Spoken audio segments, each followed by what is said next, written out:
Conscientizar para acolher, transformar para incluir. Olá, bengaleiros verdes e simpatizantes, como vocês estão? Eu sou a Dani Malho, do Bengala Verde, e hoje, mais uma vez, aqui como host do nosso podcast Bengala Verde no Ar. E hoje aqui eu vou entrevistar uma pessoa que todo mundo que segue nas redes sociais, o Bengala Verde, que já acompanha nosso podcast, conhece muito bem. Cecília Vasconcelos.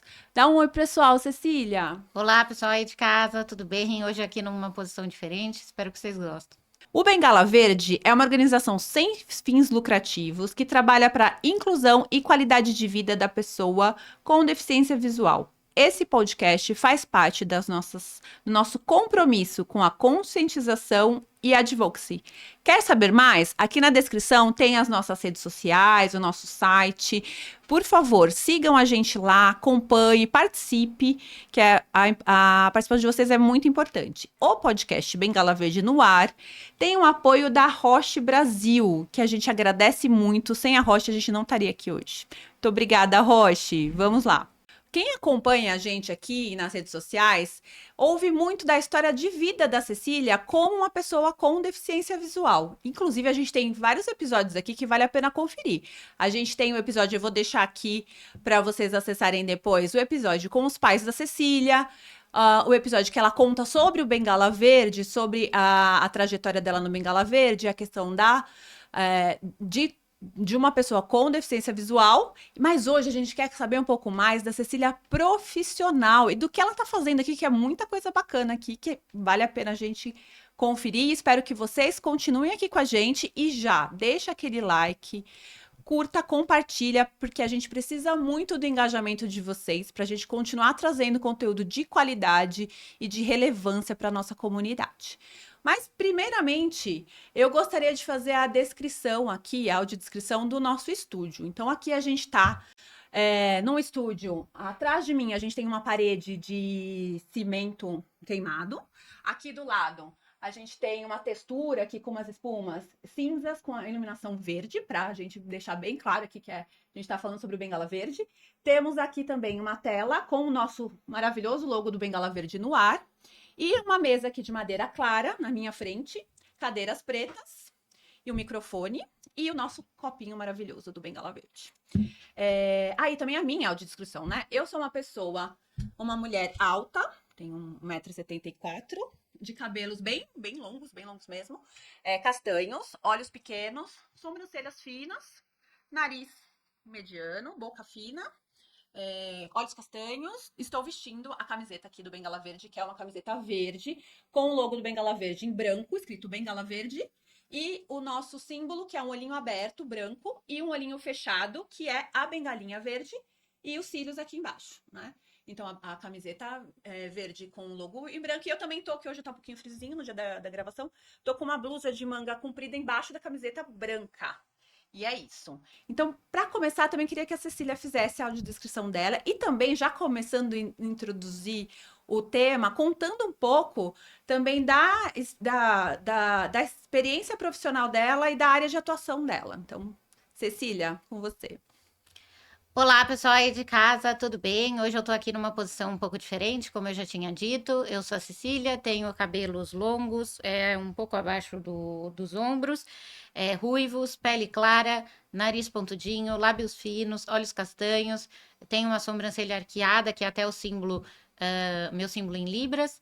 Tô usando a mesma blusa que a Dani tá usando, do Bengala Verde. Tô sentada numa cadeira branca com meu casaco branco atrás, que eu achei que ia estar mais frio em São Paulo. Quer dizer, gostaria que estivesse.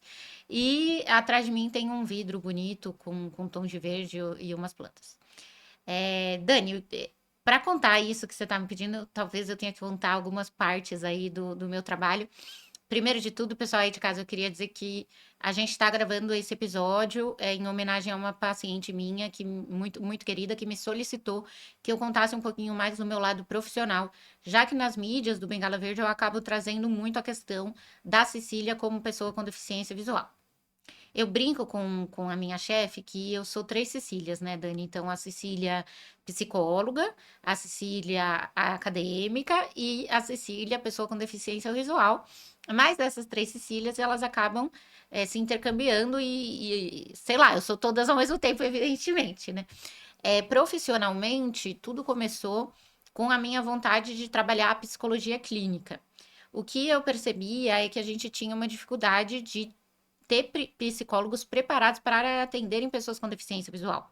Então, eu fiz psicologia, eu fazia terapia desde sempre, sempre fiz, nunca deixei de fazer. E eu nunca tinha encontrado um psicólogo que soubesse trabalhar a minha demanda. Claro que psicólogos podem trabalhar demandas no geral, até porque eu sou uma pessoa, eu tinha demandas variadas, né? Não era só a deficiência que iria me definir, mas eu sentia falta de algum trabalho mais voltado à deficiência. E uma outra coisa que eu sentia muita falta também era de um centro de reabilitação que eu me sentisse bem, que eu sentisse que realmente estava fazendo sentido para mim, nas minhas crenças, em como eu entendia a deficiência. E por que eu tô falando isso, né? Porque eu sempre tive deficiência, mas eu nunca fui muito fã do modelo de reabilitação que existe no Brasil. Um modelo já pré-pronto, que você coloca as pessoas para fazerem as atividades da maneira com que você acredita e que muitas vezes você não olha para o indivíduo. É claro que existem ressalvas, não estou aqui para falar mal de nenhuma instituição, mas o que eu quero dizer é que eu ia como paciente e não me sentia bem. Eu pensava assim, não, isso aí eu já faço de forma adaptada, de outro jeito. E eu não quero mudar o meu jeito, né? Não é porque eu sou cega ou porque eu tenho baixa visão que eu tenho que agir de X forma. Eu sou eu. Eu posso lidar com a minha deficiência de um jeito e outra pessoa lidar com a deficiência dela de outro. E tá tudo bem. Então eu comecei a minha carreira e a minha história com a baixa visão, entendendo que eu queria que existisse uma psicologia clínica voltada a pessoas com deficiência visual e que eu queria uma reabilitação que olhasse para o indivíduo. O indivíduo ele tem que estar no centro do cuidado. O indivíduo ele é o ponto principal, né? Se não existisse indivíduo com deficiência visual, a gente não precisava fazer reabilitação. Para o pessoal aí de casa, reabilitação é o processo que capacita as pessoas com deficiência visual a viverem em um mundo que é prioritariamente visual, sem enxergar ou enxergando pouco. Então, você vai passar por vários processos. Quando você é criança, você faz um processo que a gente chama de habilitação, e quando você é adulto, você faz um processo que a gente chama de reabilitação. Esse processo ele é interdisciplinar e tem várias atividades que podem ser feitas dentro dele, né, Dani? E, e essas atividades, elas são, a princípio, pré-prontas. E foi aí que eu quis fazer essa modificação, nesse momento. Então, a minha vida, vamos dizer, profissional começou aí. Até este pedaço não tinha nada de pesquisa, tinha dois desejos de mudança. Eu comecei com a psicologia clínica, fazendo um grupo de psicoterapia para pessoas com deficiência visual. E aí, eu fui convidada para começar a fazer pesquisa para entrar no doutorado lá na Escola Paulista de Medicina com a doutora Juliana Salom.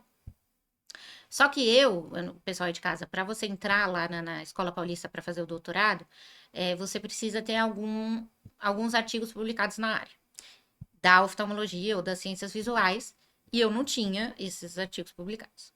Então, a primeira coisa que eu fui estudar, que me era de muito interesse, era como a gente testa a qualidade de vida de pessoas com deficiência visual, principalmente de pessoas com distrofia de retina, que é o grupo de doenças que eu tenho. Então, a primeira coisa que eu estudei foi isso, que eu queria saber como que avaliam isso. Porque vários estudos dizem que pessoas com deficiência visual têm baixa qualidade de vida e altos índices de ansiedade e depressão. Mas como isso é avaliado? E aí eu fui descobrir que existe um construto que se chama qualidade de vida relacionada à visão, que mede exatamente o impacto da perda visual na vida da pessoa. E que existem testes que avaliam isso. Só que nenhum desses testes era voltado para as especificidades das distrofias de retina, que é um grupo seleto de doenças, né? Então, essa foi a primeira coisa que eu fui estudar. E foi muito interessante chegar a essa conclusão. Me ensinou muito a como se faz pesquisa e tudo mais. E eu acho que transformou aí o meu olhar sobre o que é qualidade de vida, né? Qualidade de vida não é uma palavra solta, qualidade de vida é como a pessoa se entende e se ela sente bem-estar físico, psicológico, nas relações sociais e no ambiente que ela convive. Então, E isso pode ser medido de forma relacionada à perda visual da pessoa. Quando eu descobri que existia isso e que tinham forma assim de avaliar, eu fiquei muito satisfeita de saber que, por mais que no Brasil não houvesse uma psicologia clínica tão especializada em deficiência visual, e ainda não há, a gente já tem como medir alguma coisa. O que já é muito bom, né, Dani? Sim. Porque sem medir a gente não consegue nada, né? Sem dado, o que a gente faz? E aí, depois disso, eu fui estudar uma outra questão, que era a comunicação de más notícias. Quando você vai avisar para uma pessoa dentro de um ambulatório oftalmológico que aquela pessoa tem uma doença sem cura e tratamento e que ela pode perder a visão, você está passando uma notícia difícil para aquele paciente. E existem formas de passar essa notícia. Por que, que eu quis estudar isso? Porque nesses grupos psicológicos de terapia que eu fazia, todos os pacientes, ou quase todos, reclamavam que, na hora do diagnóstico, os médicos tinham sido ou insensíveis, ou muito breves, eles não tinham explicado direito o que a pessoa tinha, ou tinham falado numa linguagem que a pessoa não entendia, ou tinham sido capacitistas dizendo que a pessoa com deficiência não ia poder fazer nada, ou, pior ainda, tinham feito previsões de quando que a pessoa ficaria cega. E isso tinha um impacto direto em como a pessoa ia lidar emocionalmente com aquilo. Porque até eu explicar numa sociedade que acredita que o médico é o detentor do saber total, que o que o médico disse não é nada daquilo, a pessoa não vai acreditar em mim, né? Quem é você, psicóloga, para me dizer que o médico que disse que eu vou ficar cega em 5 anos não está certo? Então, eu fui estudar as comunicações de más notícias. Eu fui estudar como que você fala para uma pessoa que ela tem uma doença sem cura e tratamento. Como que você cria um espaço certo. Como que você fala a quantidade que a pessoa consegue entender e precisa saber e quer saber. Como que você, vamos dizer, adequa a sua linguagem para que aquela pessoa entenda. Porque senão, como é que. Né? Se a pessoa não entendeu o que você está falando, não adianta nada. E como você vai fazer um encaminhamento? Porque não é porque a pessoa pode vir a perder a visão e você não é Deus para saber quando que vai acontecer, ou não é, sei lá eu o quê, né? Você não tem bola de Bola de cristal. cristal. Uhum. Você pode sim encaminhar essa pessoa. Tem vida depois da deficiência visual. Não é que assim, olha, você vai ficar cego, já era. Não, não já era. Você vai viver de outra forma. E exatamente porque eu queria que as pessoas entendessem isso, eu fui entender e perceber que esta parte do encaminhamento era muito importante na vida das pessoas. E aí eu estudei e descobri que tem muito poucos estudos que avaliam a comunicação de más notícias na oftalmologia, e percebi que a gente poderia sim adequar protocolos de comunicação de más notícias dentro dos ambientes oftalmológicos para fazer essa comunicação. E fui ensinando as pessoas do Ambulatório de Genética Ocular da Unifesp como fazer esse processo da melhor forma possível. Cecília, sensacional, porque você estava falando do impacto, né? E é um impacto abrangente mesmo, porque até para a reabilitação ele vai impactar. Porque se a pessoa não acredita que ela pode fazer muita coisa, ou se ela tem essa noção negativa, né, do que ela vai passar, ela vai ficar resistente a várias coisas que podem facilitar muito, inclusive impacto direto na qualidade de vida dessa pessoa.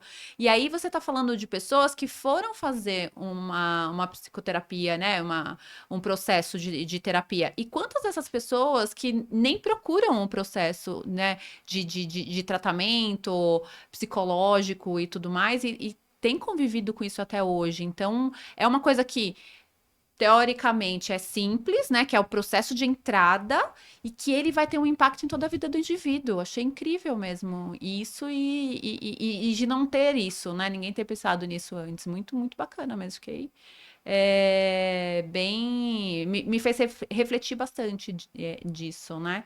E aí, com isso, você publicou sobre isso também, então porque você falou, dentro de onde você trabalha hoje, né? Você fez o protocolo, mas isso também é acessível para outras áreas, para outras. Sim, eu publiquei esses 2 artigos, Uhum. tanto de qualidade de vida quanto de comunicação de más notícias.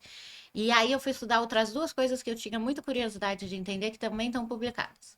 Eu fui estudar como é a inclusão da pessoa com deficiência visual em vários ambientes e fui estudar como que é vamos dizer, as consultas oftalmológicas de genética ocular. Né? Como essas pessoas são atendidas, como elas recebem a notícia em diferentes faixas etárias e como elas lidam com isso. Então, primeiro, né? Eu tinha muito uma curiosidade de entender o quanto certos ambientes sociais eram inclusivos ou excludentes. Porque nós, pessoas com deficiência visual, nós sabemos que muitos ambientes sociais são extremamente excludentes. E eu queria entender como é que era. Então, eu fiz um estudo que ele era quantitativo e qualitativo. O que isso significa? Eu consegui avaliar com números e com perguntas abertas o que as pessoas diziam sobre os diferentes ambientes. E o que, assim, brevemente, né, que a gente chegou à conclusão foi: ambientes familiares costumam ser inclusivos. As pessoas entendem, as pessoas acolhem, as pessoas muitas vezes até super protegem, e a pessoa com deficiência se sente relativamente bem, em sua maioria, dentro dos ambientes familiares. Dentro dos ambientes escolares, a gente tem uma míriade de situações, né? Então, é muito variado. Tem uma tentativa de inclusão, mas existe muita exclusão, principalmente uma falta de acessibilidade atitudinal. Então, professores ou escolas que não querem entender a baixa visão da pessoa, que não acreditam que a criança não está enxergando mesmo, porque várias deficiências não são aparentes, e que não adaptam as coisas para o ensino daquela criança. Isso é muito comum, infelizmente. Depois, eu fui olhar para os ambientes profissionais. E aí, nos ambientes profissionais, eu fiquei muito espantada com o resultado, porque, se eu não me engano, cerca de 30% dos avaliados nunca tinham tido experiência profissional. Nossa. Assim, eu sei, sempre soube que as pessoas com deficiência muitas vezes não conseguem se inserir no mercado, ou se inserem a partir do momento que têm deficiência, deixam de estarem inseridas, mas eu não imaginava que era tão assim. E as que estão incluídas falam que é muito excludente. É um ambiente que você quer trabalhar, beleza, mas você que se vire. Eu não vou adaptar para você. Basicamente isso. Aí eu ainda fui olhar dois ambientes que eu achava cruciais: o ambiente de saúde e de reabilitação. E aí tem muitos relatos que os ambientes de saúde tentam ser inclusivos, mas existem relatos, principalmente de saúde geral, que as pessoas, os profissionais de outras áreas que não da oftalmologia, quando a pessoa, sei lá, tá com um problema, ela foi no hospital geral, essa pessoa costuma não ser bem atendida. Então, os profissionais de outras áreas não entendem, que a pessoa com deficiência visual pode ir no hospital por outro motivo, não pela deficiência dela. Dois, que a pessoa com deficiência visual precisa de acessibilidade para ser atendida no hospital.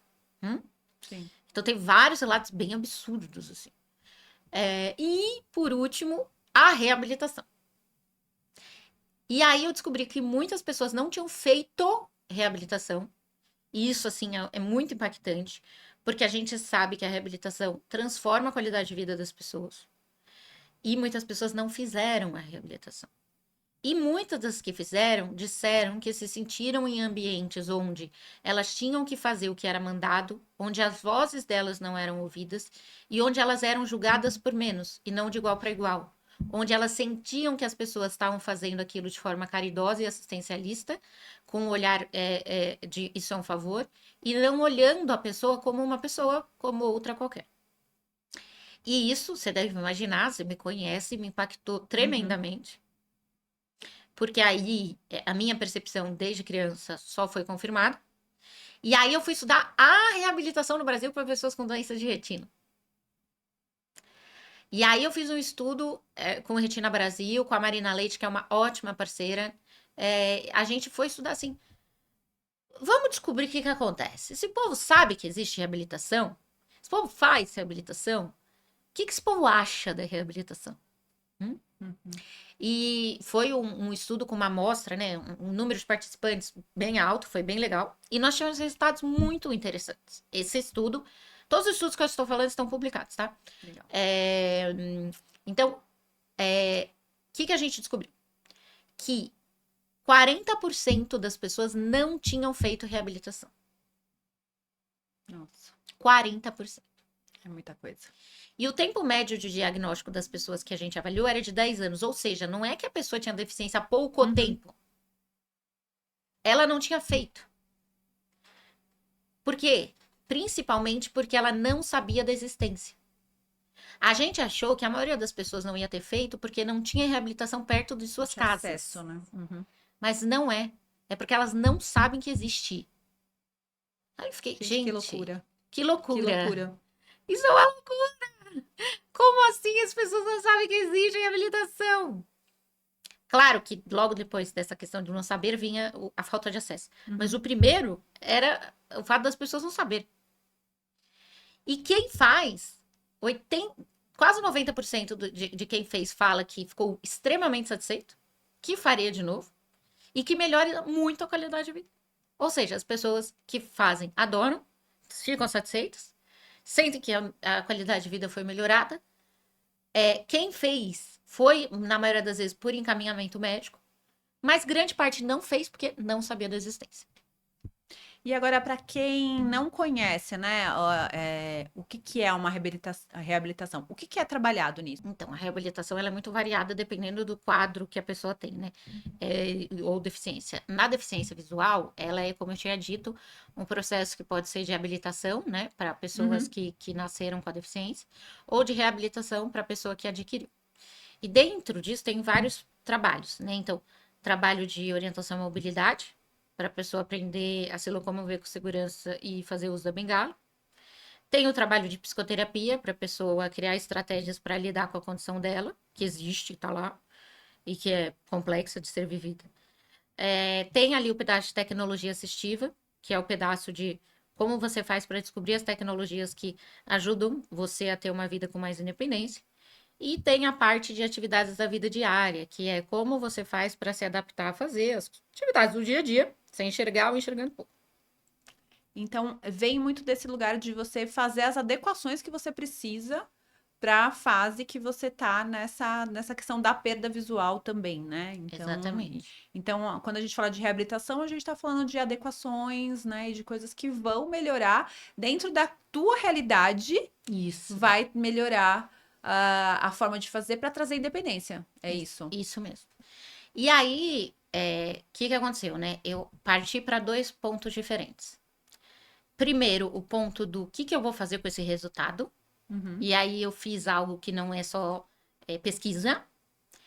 E segundo, o que eu vou fazer do meu doutorado? Porque cadê o doutorado? Tudo isso começou para fazer um doutorado. Então, Aham. cadê o doutorado? Né? Então, assim, para a parte da reabilitação, o que eu fiz? Primeiro de tudo, eu falei para o Bengala Verde, é o seguinte, vamos mudar esse negócio. As pessoas não sabem que existe, então eu quero que a gente faça uma propaganda massiva. E eu fui para a internet, que era uma coisa que eu não gostava, que eu tinha vergonha, para falar sobre isso.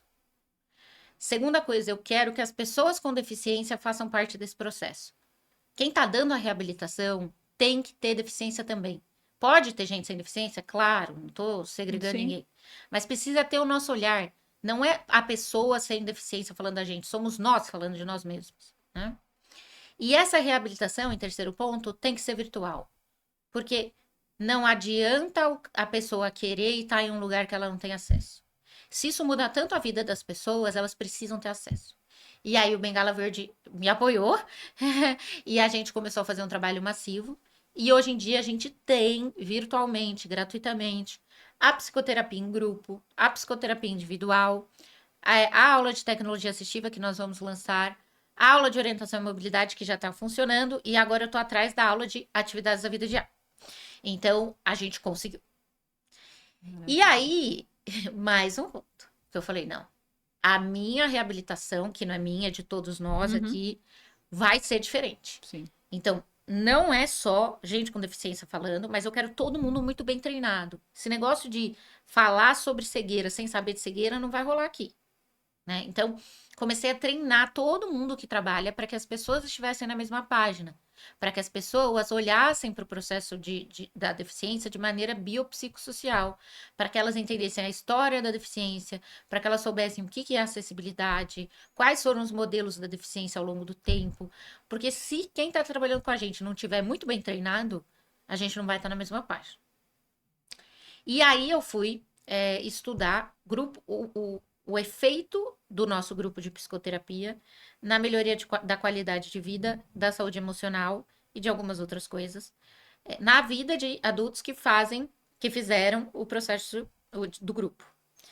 Eu avaliei e nós tivemos resultados maravilhosos que fizeram com que eu apresentasse esse ano no maior congresso de oftalmologia do mundo, com o apoio da Roche e do Bengala Verde Brasil, esses resultados, que foram resultados incríveis. Então, pela primeira vez, a gente conseguiu mostrar aqui com um estudo brasileiro algo que é um grupo de psicoterapia focado na reabilitação para pessoas com deficiência visual que tem dados científicos comprovando a sua eficácia, né? Que é Maravilha. diferente de só fazer um processo de reabilitação.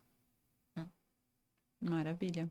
E como que foi essa receptividade na Arvo para esse tema? Foi incrível, tinham muito poucas pessoas falando sobre saúde mental.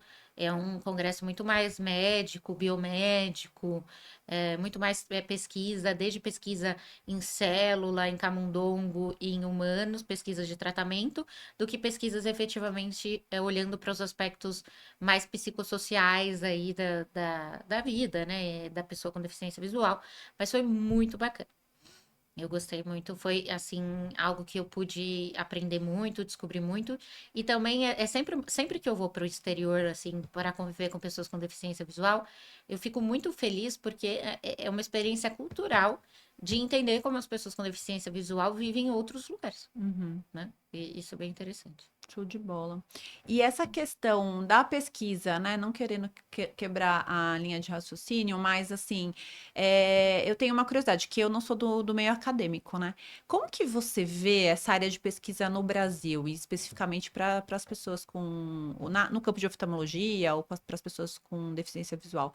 O quanto que a gente tem esse esforço, essa importância para fazer essas descobertas ali, e o quanto que esses estudos eles são usados, né? Como é que você, pela sua visão, né? Como que você vê no Brasil a área de pesquisa?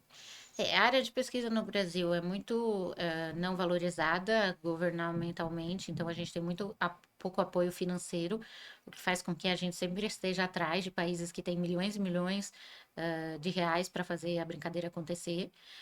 A gente tem muito pouco conhecimento científico populacional, assim, então a população sabe muito pouco sobre o que é ciência e por que a ciência é importante. Eu acho que muito disso se deve ao fato do cientista não querer falar, né? Não querer contar para a população, não falar de um jeito que as pessoas entendam. Entendam. Uhum. Aí também não ajuda, né? Eles mesmos se distanciam. Mas eu acho que, em relação à oftalmologia, eu acho que a oftalmologia aqui é muito forte. Nós temos, por mais percalços que nós vivamos, nós temos muitos estudos de ponta. E eu sinto que a gente faz, assim, muita coisa com o pouco que a gente tem. Então, eu fico bem feliz nesse aspecto. Agora, quanto ao aspecto reabilitação, olhar para esse outro lado que eu estou trazendo, quase que Não nulo. tem, né? As pessoas olham muito de maneira clínica, muito não, mas relativamente de maneira clínica, mas não de maneira assim científica, né? Então, eu, eu não consigo separar uma coisa da outra. Para mim, você só consegue atender se você for baseado em ciência. Se você precisa ser baseado em ciência, você precisa estudar a ciência, porque essa ciência não está construída. E a ciência é construída o tempo todo, porque ela não é parada, ela vive de novas descobertas, Uhum. né? Porque ela não tem resposta pronta e nem verdades absolutas, né? Então, a gente precisa recorrentemente estar estudando nesse sentido, né? E você vê mais esse foco médico mesmo, nessa questão de descoberta de doenças, de tratamentos, mais do que essa parte comportamental e Sim, a psicossocial. psicologia no Brasil é muito pouco científica, na minha opinião. Já melhorou muito, mas é muito pouco científica. E a gente até vê em neuropsicologia, algumas áreas da psicologia ali, uma ciência, um pessoal que estuda mais mesmo, faz ciência, mas em geral a psicologia ela não vai muito para essa área da pesquisa, não. E nessa parte de investimento também você notou essa diferença do que existe aqui Não, de. investimento. Eu falei, meu Deus, a gente está extraindo flor de pedra, porque as pessoas têm milhões e milhões para fazer um negócio. Eu A gente também faz milagre, né, com quero. aquilo que depois que Uau! a gente tem. Como É. assim? Mas é isso, assim. E só para completar, assim, na parte do meu doutorado, afinal, né? Primeiro eu fui estudar, assim, como eu faço doutorado em genética ocular, eu fui estudar primeiro de tudo, como que se dava essas relações dentro do consultório genético ocular, fazendo observações de campo. como que as pessoas recebiam um teste genético conclusivo, inconclusivo, como que é para o pai ter um filho com uma doença genética, como que é para a mãe descobrir que ela tem uma doença e decidir se ela quer ter filho, Uhum. né? Como é para um adolescente conviver com isso, para um adulto, para um idoso, quais são as diferenciações.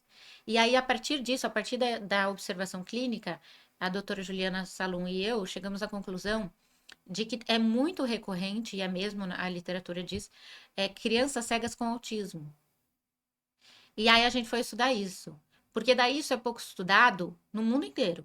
No Brasil, zero, e no mundo inteiro. Então, assim, é, ninguém estuda deficiência visual e autismo quase, muito menos a doença específica que eu escolhi estudar, que é a minha doença e o autismo.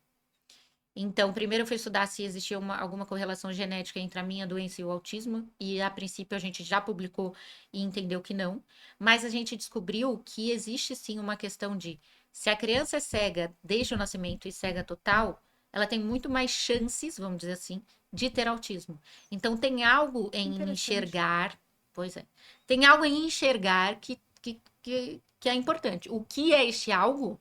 Não sabemos, mas tem algo em enxergar que faz diferença. E realmente o nosso estudo também mostrou que tem muitas crianças cegas com autismo, sim, e é muito mais do que na população geral, tá? De maneira mais básica aqui para explicar. Assim, existe muito diagnóstico confuso? Existe, porque tem alguns comportamentos da criança cega que são parecidos com autismo, né? Alguns comportamentos estereotipados, a falta de contato visual, a dificuldade de compartilhar atenção, porque muita do compartilhamento é visual. Mas existe também, e sim, crianças que são realmente autistas e cegas. Então, eu ainda estou estudando, venha outros estudos por aí sobre essa temática. Mas basicamente esse é o meu doutorado, e daí tem várias outras análises que eu ainda vou fazer sobre ele e tudo mais, Uhum. e assim sucessivamente. Só que, por último, assim, como a gente não para, né? Eu fui estudar muito tecnologia assistiva e a importância dela na vida das pessoas com deficiência visual, e também temos estudos aí, até que a Dani vai participar, que tem relação com isso. E nós estamos fazendo agora, quem de casa puder nos ajudar, um super estudo que foi a pedido do presidente da ADEVA, Associação de Deficientes Visuais e Amigos aqui de São Paulo, o Marquiano. Ele chegou em mim e disse assim: Olha, eu quero entender a saúde mental de pessoas com deficiência visual. Não temos dados no Brasil. Eu quero entender por que essas pessoas têm tanta ansiedade de depressão, se tem mesmo ou se é uma impressão minha. Eu acho que a gente precisa de dados para ir atrás de políticas públicas. E aí eu concordei, enchi no número e grau, falei, óbvio, ok, vamos nessa. E a gente está fazendo um super estudo. É super rápido de preencher, 5 minutinhos, é um prontuário. Prontuário não, um formulário do Google Forms, você pode preencher sozinho, é acessível.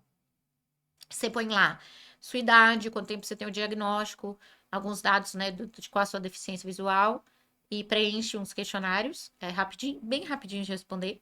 E aí a gente vai trazer aí, com o patrocínio da Roche também, os estudos separados por doenças e realmente se como é a saúde emocional dessas pessoas, se existe alguma relação da saúde emocional com o tempo de diagnóstico e outras variáveis. Então a gente precisa muito, principalmente pessoas com retinopatia diabética e edema macular diabético ou com degeneração de mácula relacionada à idade, respondam aí nossa pesquisa. Mas a gente já está muito feliz com os resultados porque temos muitas respostas. Então, basicamente, é isso que eu estudo. E a gente vai deixar aqui, né, na descrição do vídeo o link para a pesquisa e pedir, reforçar mais uma vez a importância da gente conseguir ter, né, bastante respostas para a gente conseguir ter os dados. E aí eu queria te perguntar também, Ceci, para a gente reforçar para as pessoas entenderem, porque a gente tem muita dificuldade. A gente já está rodando essa pesquisa há algum tempo e a gente tem dificuldade para receber essas respostas para as pessoas, né? Dedicarem um tempinho para responder. Qual é a importância da gente ter esses dados? O que a gente faz com esses dados? Para que as pessoas realmente se conscientizem, porque a gente entende, né? A Cecília acabou de mencionar, a gente não tem muito investimento na área de pesquisa, a gente tem várias coisas de infraestrutura que poderia muito melhorar no Brasil, mas a gente pode focar no que a gente pode fazer. E hoje o que a gente pode fazer é a gente abrir a boca e falar da nossa situação. Então a gente gente tem que se posicionar e a gente tem que colocar, como a Cecília falou, a pessoa com a deficiência precisa falar do ponto de vista dela, falar da realidade dela. A gente não tem que deixar pessoas, claro, tem pessoas de fora que vão trabalhar com isso, mas a gente tem que ter a nossa voz também dentro da situação que a gente está passando. Então, eu acho que seria legal as pessoas entenderem qual é a importância desses dados e o quanto é válido e importante as pessoas participarem das pesquisas que é não só a gente, né, que é as pessoas que estão aí no mercado para fazer. Eu acho que assim, a gente não tá avaliando a saúde emocional de vocês, pessoas com deficiência visual, porque a gente quer um monte de número. Número é só uma forma de representação sobre uma realidade. E a gente precisa saber a realidade de vocês. Porque a gente só resolve um problema quando a gente descobre qual é o problema, qual é o tamanho do problema, quais são as características daquele problema. Se você não conhece seu inimigo, como é que você vai lutar contra ele? Então a gente precisa entender, e a gente não tem dados no Brasil que representem isso, como é a saúde emocional de vocês e conseguir entender por que que ela é boa ou ruim, vamos dizer assim, né? O que que isso tem relação com o quê? Tem relação com o tipo de doença que você tem, com o tempo de diagnóstico, com você ter feito um processo de reabilitação e com várias outras coisas. Quando a gente conseguir entender essas variáveis, essas relações, a gente consegue, pessoal aí de casa, levar isso para o poder público e dizer, ó, tem tantas pessoas, tanto por cento sofrendo isso, por tal motivo, isso tem relação com tal coisa, e assim, para resolver, eu quero fazer tal coisa. Porque a pesquisa não é para você pegar o resultado, pôr na gaveta e falar, ai, pesquisei. Não é isso. Né? Aliás, se fosse para fazer isso, não, taria, não faria hipótese alguma. A pesquisa é para a gente conseguir mostrar uma realidade, comprovar uma realidade e conseguir melhorar a vida de vocês. Porque se a gente não entender o que vocês têm, a gente não consegue fazer isso. Então, a pesquisa é importante nesse sentido, ela faz total diferença na vida. Eu sei que é chatinho, mas é pior que ela é curta mesmo. A gente se preocupou muito na hora de criar o formulário, algo que fosse bem rápido, para que vocês não parassem de preencher no meio, que vocês não quisessem preencher. Então, o quanto mais vocês nos ajudarem, melhor. E saibam que essa pesquisa demora um pouco para ficar pronto, né? Não vai ser o resultado super rápido, mas assim, essa pesquisa não é para vocês não saberem o resultado, vocês também saberão. E isso pode vir a mudar a vida de vocês. Então, o objetivo aqui é trazer qualidade de vida para a pessoa com deficiência visual e trazer saúde emocional. Que é o que a gente já está se propondo, mas eu preciso de dados para que mais pessoas me ajudem a fazer o que eu faço. Né? Nós somos uma equipe, hoje em dia eu já tenho muita gente que entrou na nossa, né, e que nos apoiam. A nossa equipe cresceu de 4 para 35 pessoas esse ano, mas a gente precisa de mais, a gente precisa de apoio, a gente precisa de estrutura, né? E a gente precisa comprovar isso com dados. Então, se vocês puderem preencher, vai ser de muita valia. É porque não basta bater na porta das pessoas, ó, a gente tá precisando de uma coisa, que é porque a gente acha que isso daí vai ajudar. Não, não pode, a gente tem que apresentar os dados mesmo, né? Pra gente conseguir aprovar alguma coisa ou conseguir alguma coisa, a gente precisa estar embasado. E mesmo pra gente poder saber que a gente tá no caminho certo, né? Então, é isso mesmo que a Cecília falou, a gente precisa conhecer a realidade. E Muito saibam legal. que, assim, a saúde emocional é um primeiro pedaço que eu estou estudando. Mas, como vocês puderam perceber, eu quero estudar tudo que eu puder sobre deficiência visual. Porque é o que eu vivo. Eu senti a dor de várias das coisas que eu estudei, por isso que eu estudei. E eu gosto de estudar. Então, se eu puder ajudar pelo estudo, talvez eu não possa ajudar de outras formas. Mas se eu puder ajudar pelo estudo, eu vou ajudar. Então, a saúde emocional é a primeira. Virão outros estudos. E tudo isso para que no final a gente possa dizer daqui, sei lá, 30 anos que pelo menos melhorou um pouquinho a qualidade de vida da gente. É. E aí agora me veio uma pergunta aqui também que tem tudo a ver, né? A parte da resposta você já deu, mas eu acho que para incentivar outras pessoas, né? Por que que é importante que as pessoas com deficiência visual estejam pensando na deficiência e não só como objeto de estudo, que é o que você está falando, né? Eu quero trabalhar com isso porque é o que eu vivo e eu quero fazer a transformação, né? Então, na sua visão, por que que você acha que é importante que as pessoas que estão nessa vivência, né, que têm a deficiência visual, que elas pensem e não sejam só objeto de estudo? Historicamente, pessoal, nós, pessoas com deficiência, não tínhamos voz. Nós não podíamos decidir sobre a nossa própria vida. Isso é quando a gente conseguia ter vida. Então, essa oportunidade, porque é uma oportunidade, da gente poder falar sobre nós mesmos, a gente não pode perder. Porque muitas pessoas com deficiência que vieram antes da gente lutaram muito para que nós fôssemos vistos como cidadãos, para que nós tivéssemos os direitos garantidos por lei, para que nós tivéssemos uma lei falando sobre pessoas com deficiência. Então, a gente precisa se posicionar.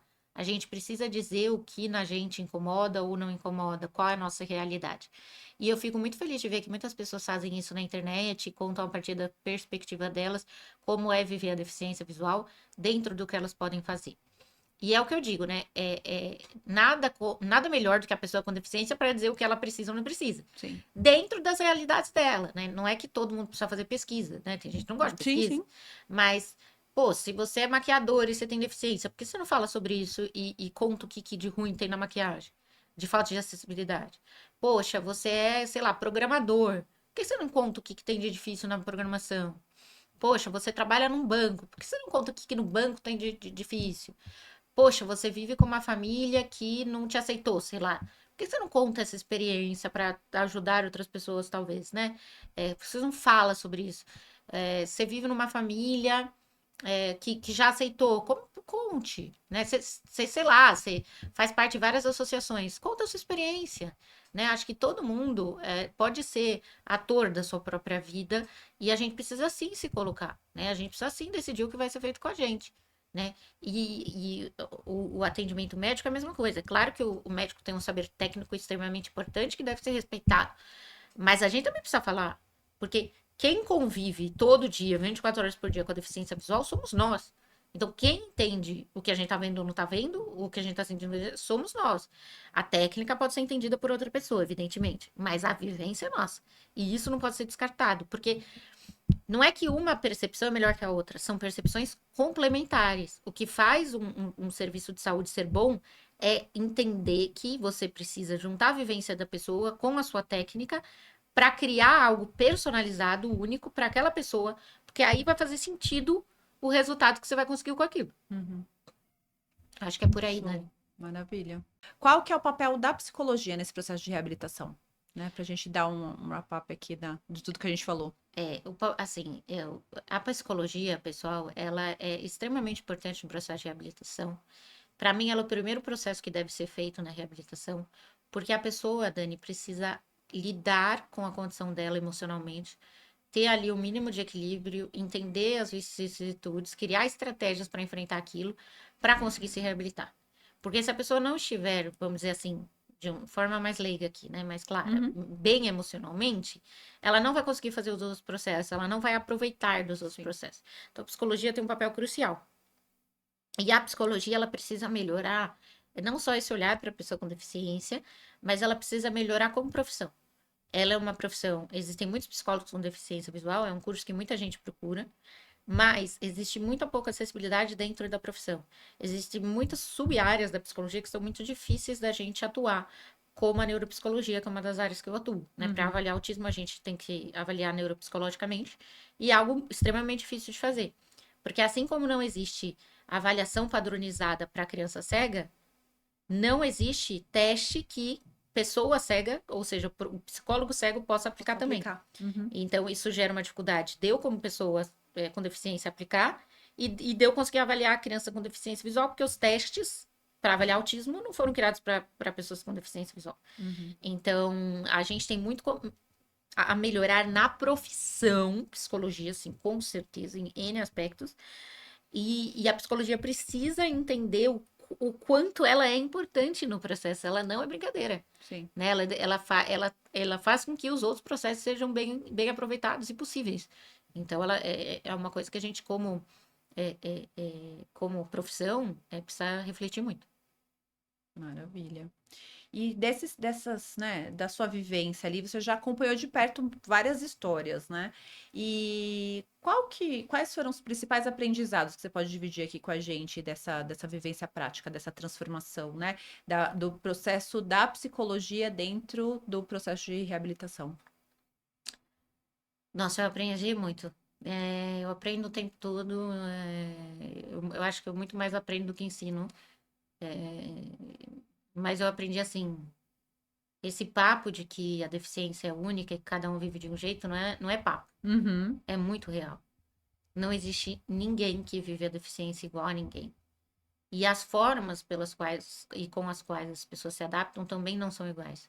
Então, é muito interessante você ir preparado a, sem prejugar e sem querer rotular, porque o processo ele vai acontecer dentro das possibilidades e da tua relação e do vínculo que você cria com aquele grupo ou com aqueles pacientes. E eu já vi transformações maravilhosas de pessoas que tinham é, problemas graves de saúde emocional, que não lidavam bem com a condição, vamos dizer assim, e que acabaram conseguindo lidar com isso, criar estratégias, olhar para a realidade, descobrir dentro do mundo delas o que elas podiam fazer, encontrar um propósito na vida, às vezes até trabalhar com a deficiência, se elas acharem que, né, se achassem que isso tinha sentido. E eu já consegui ver a pessoa de ter achar que a deficiência é a pior coisa do mundo, para a pessoa chegar no nível, a deficiência é mais uma característica, eu nem olho tanto para ela. Uhum. Então, isso é muito gratificante, né? É um processo muito bacana e tenho certeza que os psicólogos que trabalham com a gente também veem bastante isso. E dentro do seu próprio tempo também, né? Porque Total. o que eu tenho aprendido muito é que, por causa da individualidade, também tem essa questão que cada um tem o seu tempo, e às vezes as pessoas se frustram porque elas buscam meio que fórmula mágica. Ah, não, eu vou começar e amanhã eu já tô totalmente preparada. Então, todo o processo tem o seu próprio tempo, né? Então, a gente precisa de uma compreensão e paciência, né, dentro desse processo, e se respeitar. Eu acho que isso é muito bacana nessa questão de você olhar a parte psicológica, né? E dentro disso, como que a psicologia e a neuropsicologia podem contribuir com uma abordagem menos capacitista, mais eficaz? Como que você acha que a Eu gente acho que pode tribegar? a psico e a neuropsicologia, elas precisam evoluir muito como ciência, como entendimento da pessoa com deficiência visual, como padronização de formas de avaliação e de intervenção para essas pessoas, para que um dia elas possam ser menos capacitistas, né? A psicologia, claro, no Código de Ética tem lá que nós devemos respeitar todos os direitos humanos e trabalhar dessa maneira, baseado nisso, mas na prática, como a psicologia tem pouco conhecimento de causa, acaba que isso não acontece, né? Então, a psicologia tem muito a estudar, aprender, a se desenvolver como ciência, para conseguir fazer algo muito mais personalizado para esse pessoal, assim. A psicologia e a neuropsicologia, as duas. Uhum. Bacana. E como que você enxerga o papel da escutativa e até mesmo do protagonismo, né, da pessoa com deficiência visual no seu processo de reabilitação? Ah, isso é sensacional, né? A gente sempre pede feedback das pessoas, pede para que elas deem sugestões, deixa elas muito abertas para falarem dos próprios processos, tentamos acolher e validar o máximo possível para que a pessoa seja protagonista da vida dela e para que ela não se compare ao outro, ela viva o próprio processo no tempo que ela tiver que fazer. Tanto que tem muita gente que faz processo de reabilitação muito mais de uma vez. Uhum. Às vezes não é na primeira que funciona. Vamos dizer que a pessoa se sente totalmente pronta, né? Então, é um processo que muitas vezes é contínuo. E, e é bonito de se ver, eu acho muito interessante. E a interação, eu acho que também é muito importante, né? De você também ir colocando, porque o profissional, muitas vezes, ele precisa desse feedback para saber também como continuar, né? E como orientar a pessoa, né? Então, do que você mesmo já disse, não adianta você pegar, engolir tudo que falam, fazer e você tentar se encaixar ao que existe, né? Então, é importante que você fale também, né? Que a pessoa que está passando pelo processo que ela vá dando feedback, que ela vá fazendo essa troca para poder fazer o processo da melhor forma para ela, né? Eu fico muito feliz que na nossa equipe tem pessoas com e sem deficiência como profissionais. Sim, Que eu acho que isso faz toda a diferença. enriquece. O olhar de cada um é único, com um lugar de fala, com um posicionamento, com uma vivência, né, com um ser humano. E isso, assim, nossa, eu vejo que traz uma riqueza para como a gente vai construir, reconstruir o processo de reabilitação e tentar melhorá-lo sempre, sabe?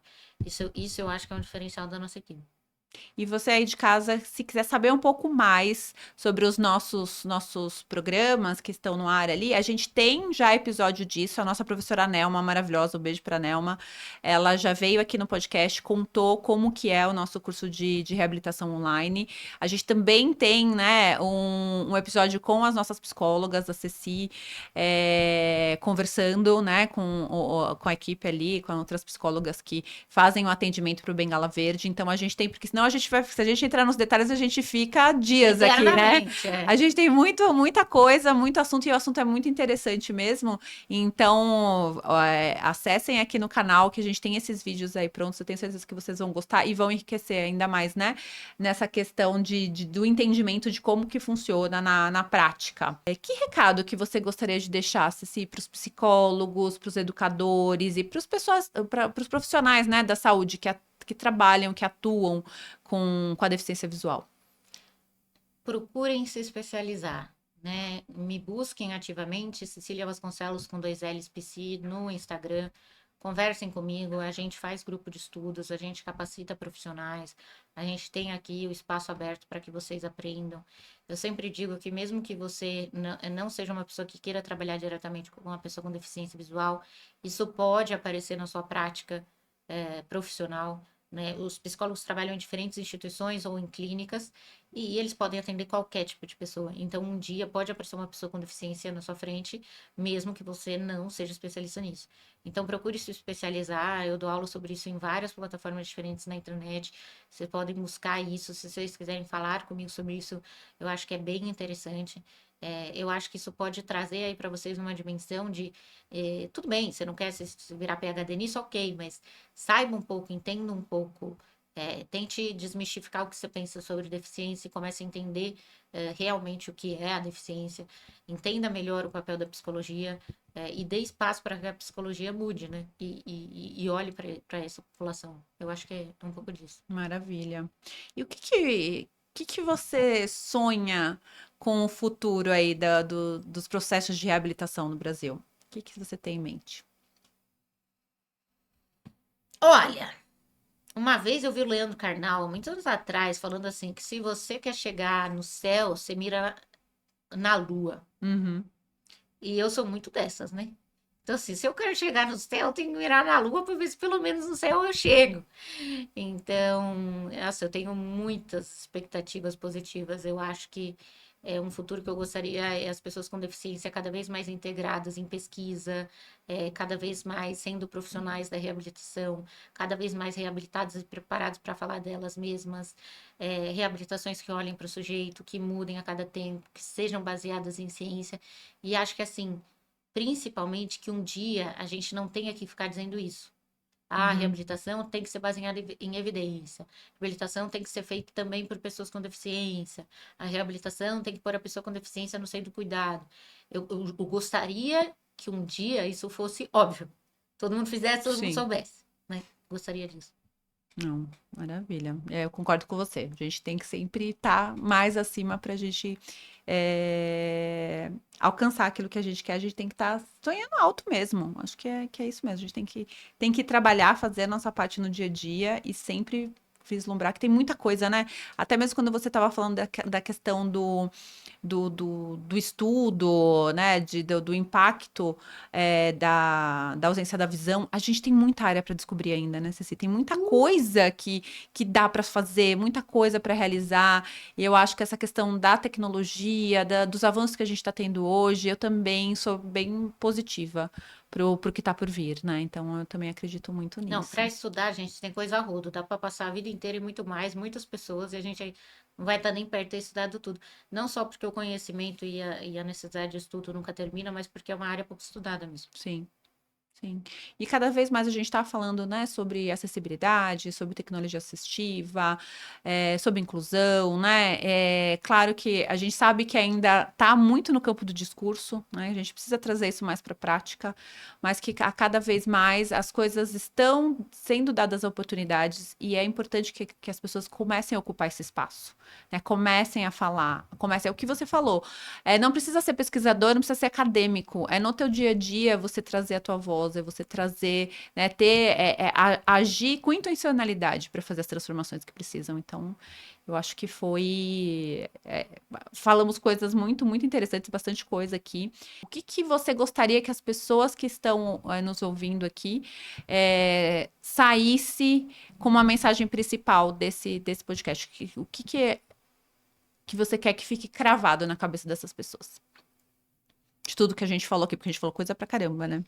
Pois é, difícil de resumir. Mas acho que é algo que eu sempre digo, que a pessoa com deficiência é uma pessoa antes de tudo. A pessoa com deficiência lutou muito para estar aqui podendo falar, então falem.